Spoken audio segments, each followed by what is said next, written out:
Most action games have a variety of different enemy types, each with its own set of strengths and weaknesses.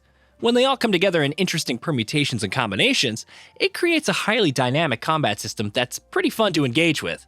That's rarely the case though, as certain enemy types can make even the best encounters annoying to get past for a variety of reasons and factors. To the effect, here are 15 annoying enemy types that you'll find in most games. The one with the shields.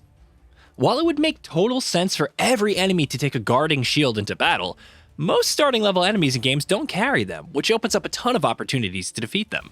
But when certain games do it right from the beginning, it becomes a rather annoying issue. These enemies will block most frontal attacks. You get extremely restricted in your moveset, which in turn makes such enemy encounters highly repetitive. Enemies with recharging health bars. A recharging health bar can be found in most modern first-person shooters, and it was originally built as a tool to provide a sense of flow to gameplay proceedings. However, when this system is employed by certain enemies, we achieve the exact opposite result.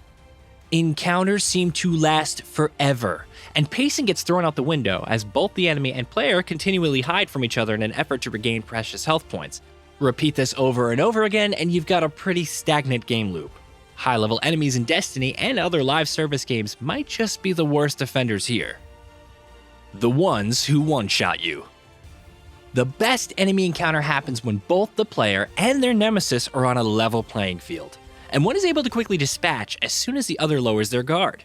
However, when this playing field becomes wildly unbalanced on account of one being able to instantly dispatch the other, the encounter can turn into a maddening exercise in pain. These types of enemies are usually prevalent in stat-driven RPGs, although most Souls games have one or two such types of enemies present in the starting area as well. Enemies who blow themselves up. Most first-person shooters have this kind of cannon fodder enemy type. You know, the ones that aimlessly charge towards you and once they come into contact they blow themselves to smithereens. Not to mention the fact that keeping track of these guys is no easy feat. After a point, these enemies become a major nuisance in every encounter. You'll find these kinds of enemies in tons of games, including, but not limited to, Gears of War, and many more. Enemies that have special vision. Well, these are the enemy types who can see through your disguise. These are found in almost all kinds of stealth games. When used in rarity, these kinds of enemies can provide a thrilling sense of cat and mouse chase as you try to make your way past them without getting noticed. However, when these are exclusively used in a level, sneaking past becomes a grueling challenge that's just rarely fun. Bullet sponges. Looter shooters such as the likes of Destiny, Borderlands, and The Division feature this enemy type in spades. Bullet sponges are mostly high-level enemies that take a ton of shots before going down. They also rarely react to the player's attack, continuing to fire even after being shot. Firing entire clips into a single enemy's skull and seeing them still shooting at you is not only wildly unrealistic, but also not fun from a gameplay perspective. Enemies that play dead. You know where this is going, right? The zombies in Resident Evil. Acting as if they're dead, these pesky creatures will grab your legs and take a bite from it. What makes them even more annoying is that they are well hidden within the environment, making them pretty hard to spot. I normally shoot any kind of zombies before I get close to them. But what if those who are playing dead don't react to bullets? Well, that's a topic for another day. Enemies that use cloaking. Cloaking is a cool thing, but only when it's available for us, the player. When enemies start to use this technology, encounters can suddenly become extremely unpredictable in a bad way. Some games do put more thought into this, such as the Stalkers in Horizon, but annoyances remain more or less the same. Invaders. Popularized by From Software's Dark Souls, these enemies are real players, or AI stand-ins, playing against you. Built to turn the odds against you, these enemies have a bevy of available moves and significant health bars, which can make these encounters pretty thrilling. These encounters start to become extremely annoying since failure would most likely rob you of a ton of hard-earned progress and items. In addition to most Souls-likes, recent action games such as Deathloop have employed this enemy type as well. Requiring specific attacks to defeat. Freedom and player expression are the cornerstones of any great combat system. so it makes complete sense that enemies that require very specific attacks to defeat would stick out like a sore thumb. Think of Shamblers in The Last of Us. These gargantuan baddies wouldn't go down unless players shoot at a very specific weak point, which is easier said than done. Most melee-focused action games also have such enemy types too, which are all annoying to deal with in a similar manner. Healers.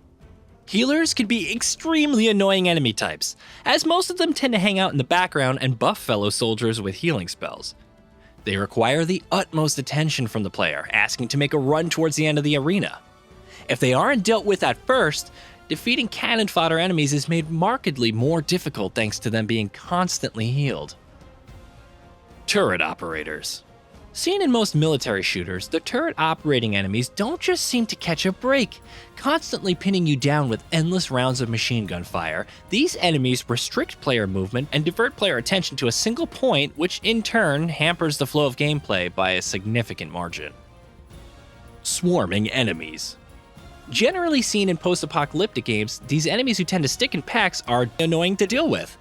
They might not have the upper hand in terms of hit points or attacks, but they can certainly overwhelm you with just their numbers, which can become extremely daunting in the heat of battle. A good example of this enemy type are the bug swarms in Half-Life, or those freaker swarms in Days Gone. There's just so many of them. Aerial enemies.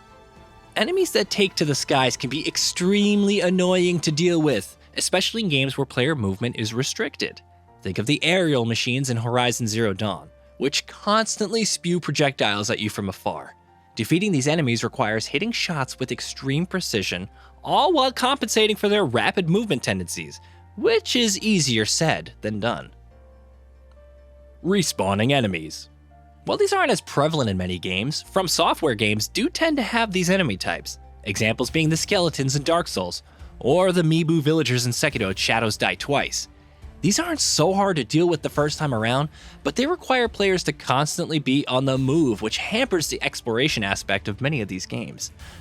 Another example of this enemy type can be found in the original Resident Evil, wherein if players don't burn a dead zombie with a lighter and gasoline, it will transform into a more powerful variant later on in the game. Got an enemy type that we missed? Let us know in the comments below.